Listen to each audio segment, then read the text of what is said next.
खुशी आबाद के जंगल में पीपल का एक दरख्त अकेला खड़ा था। वो अपने दोस्तों को याद कर रहा था। कुछ माह पहले वो सब उसके पास थे। वो सब दोस्त बहुत खुश थे। उन दरख्तों में परिंदे रहते थे, उन पर फल भी लगते थे। लोग वो फल मजे से खाते थे।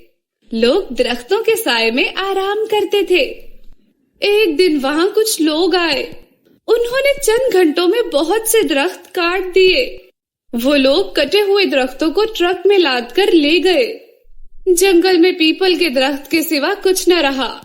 परिंदे और जानवर जंगल से चले गए। लोगों ने भी जंगल में आना छोड़ दिया। पीपल उदास खड़ा था। इतनी देर में कुछ बच्चे आए। उन्होंने पूरे जंगल में नन्हे पौधे लगाकर उनको पानी दिया। ये देखकर पीपल मुस्कुराया।